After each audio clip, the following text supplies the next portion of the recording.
Welcome back to Whisky Whims with me, Stuart. I'm not sure how the audio is going to be because this is quite an echoey location, but I'm going to, against my good judgment, go through my closed bottles.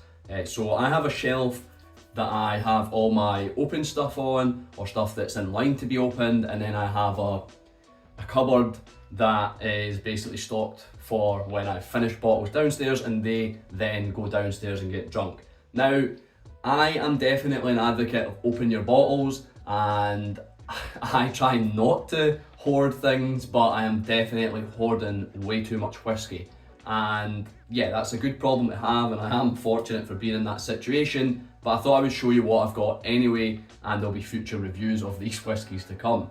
There's some sentimental bottles that I'm struggling to open. I could easily have brought them down and had them open by now, but I always feel that there's something special about them and I really struggle to open them. But anyway, we'll get down to it, and this is going to be a long video and a long one to edit, but let's knuckle down and get to it.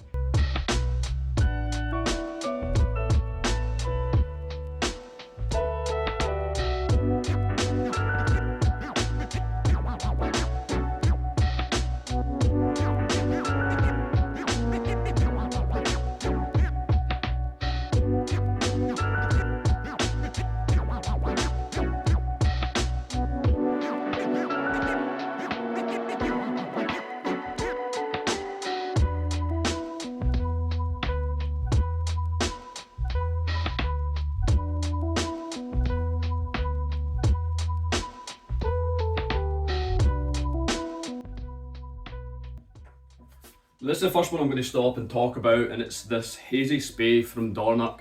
Now, this is one that I want to open, of course, but I'm kind of struggling. It was picked up when we had our Tabes Tap Saff International Bottle Split group visit to 8 Doors, and on the way up to Dornoch, or on the way up to, John O'Groats, we passed Dornoch, and most of us picked up a bottle of this, so there's 11 bottles of this. Number 1, I think, went to the Dornoch team, and pretty much the rest we ended up buying, maybe bar 1 or 2. But yeah, I think it's a Glenelgin, I'm sure. Hazy Spey, Speyside Distillery, and I'm just looking forward to it, but it's a memory of what was, so it's almost quite difficult to open it, but hey ho, I'm sure I will at some point.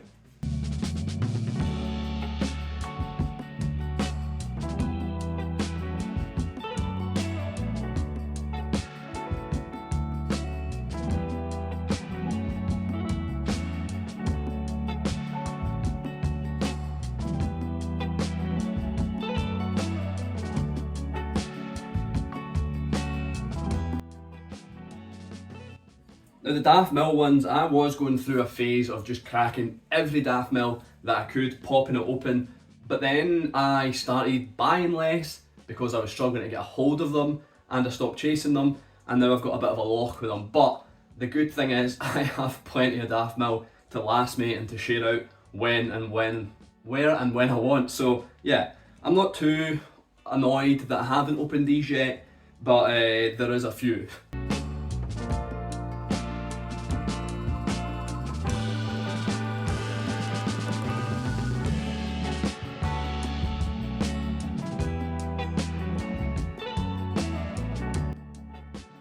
This is one that I've had for absolutely ages. It's this Ben Nevis 4-year-old from Ralphie. I'm sure I tried it in store and he's got his signature on it, and yeah, that's a stupid reason for not opening it, but that's one of the reasons that I can't open it. I do know when I want to open this though, and who I want to open it with, so I have got a moment in mind for this. I just need to make sure I do it.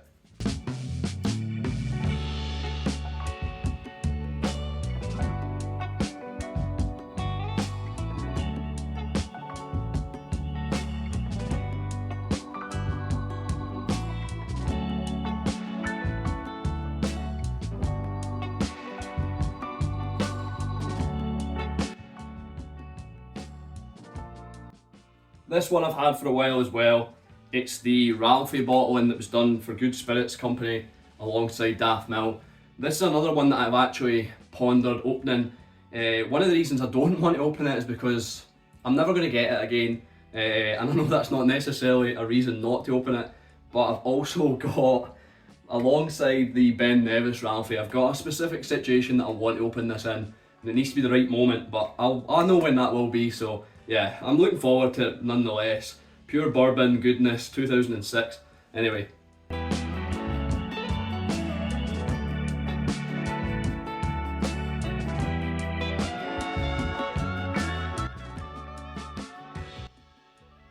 If you've been watching my collection videos, you'll know that these have been around from the start as well. I haven't sold them. I'm holding on to them. It's the same with it. I'll show you the Smuggler series as well.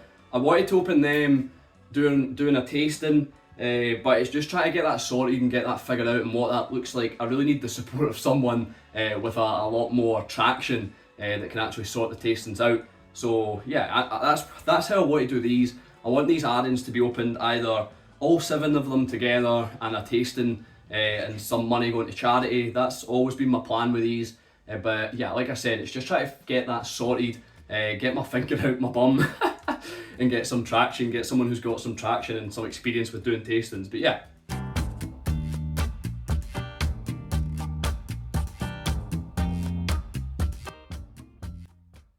Now, these 2 being sealed, I've got absolutely no issue with. Obviously, I've got no issue with any of them being sealed because they're all sealed, but I feel like I'm having to justify myself here. But I suppose I do because I harp on about opening bottles. These 2 10-year-olds, I'm keeping these purely because I want to be able to have a stock of 10-year-old Springbank just at the ready, because it's my favourite. I much prefer it to the 15. I don't think I have any of the core range 15 because it's not one that I tend to drink. So yeah, that's the reason for having these 2. Let me see, one's 2022 and the other one's 2022. So the same year, but 18th of January and September. So it'll be good to see how the batch variation is with these 2.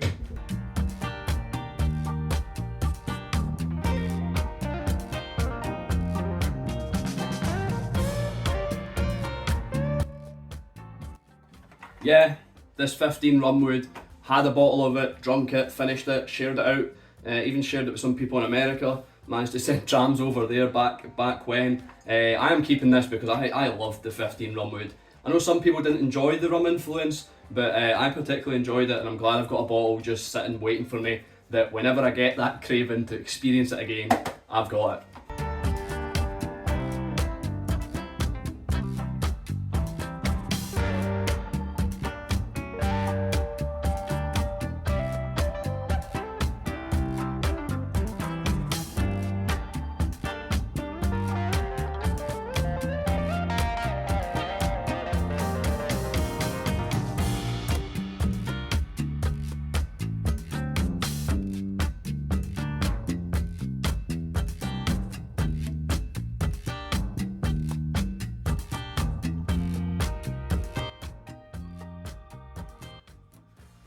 So I was actually I was at Whisky in Campbelltown when we were all there, and I was saying that I had this Glenelg and everybody was saying it was really good.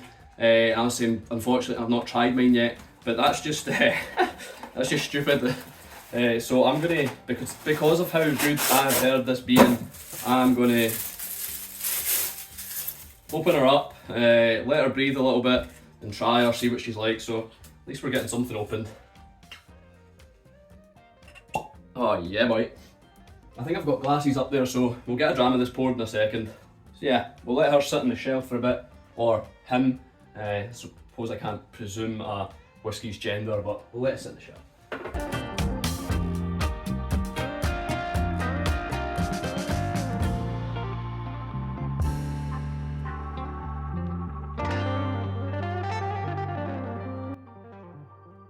I'm not going to show these ones here purely because all the samples are there. There are small, I think Springbank festival bottle in the 20cl, there's a Hazelburn, possibly a Long Row, there's a handful Springbank, a handful Hazelburn, the Lockley Soin edition, Harvest edition in cast strength, and there's also the Hirach, I think that's how you pronounce it, the batch 8. So yeah, we'll get on with the rest of the bottom shelf, or the shelf below, just because I am not taking all those samples down. Lazy bum. Yeah, we've got these empty boxes. These are currently on the shelf. in line for opening, and I'm just keeping the boxes because I will be adding them to the whiskey wall downstairs in the garage, and I just love these boxes. I think they're so cool.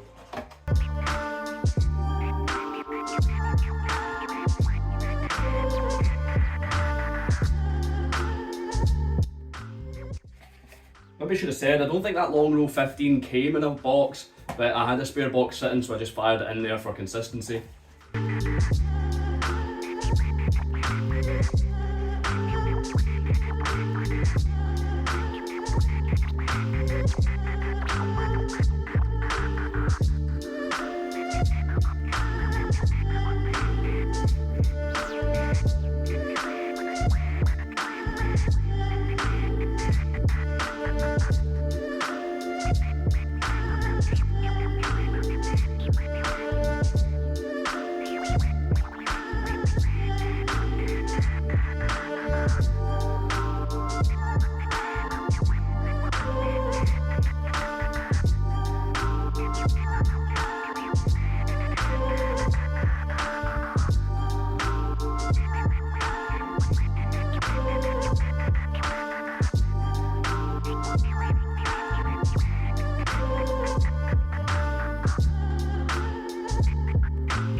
Right, we're almost there. I'm gonna have a little bit of this Glen Elgin. I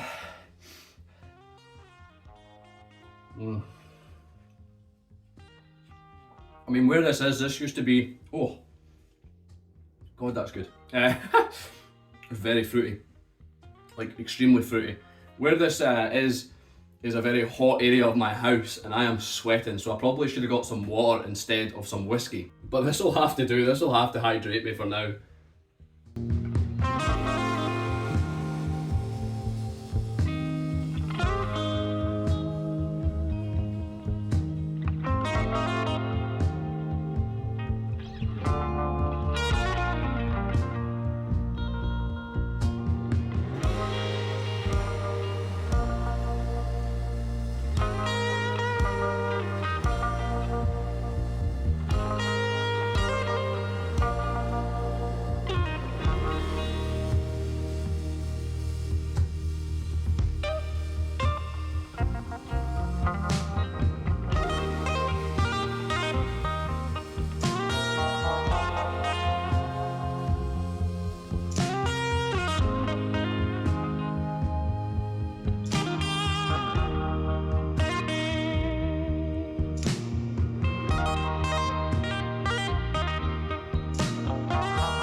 Right, so that is pretty much it.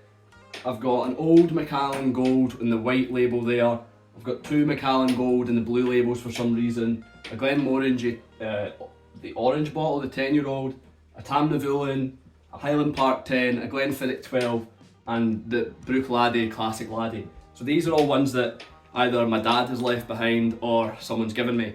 So they're just sitting there in the back. I don't know when they'll get opened, in all honesty, but yeah.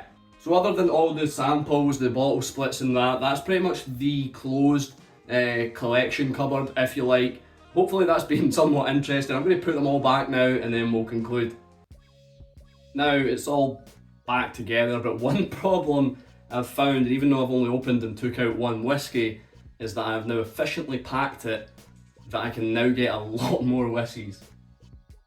I reckon I can get about 6 to 10 more in here. Reasonably. Which is terrible because now that's going to be in my head. At one point I thought it was full and there was no more that could go in. I'm just going to need to remember and try and convince myself that that's still the truth. So anyway, if you have stayed this full time and watched the videos, thanks a lot. This wasn't intended to be a showing off video or anything like that. It was just a little insight into what I've got closed, and for full transparency, I've still got all my bottles on whiskey base. Everything that's in here should be on there, and yeah, when I open them I try and remember to click open on whiskey base. So yeah, definitely open your bottles, don't be a dick like me and hoard them. But yeah, I don't know why I'm saying that, it's a bit hypocritical, but yeah, I'm stocked up for now. So yeah, thanks for watching. I've been Stuart, this has been Whisky Whims, I'll see you later.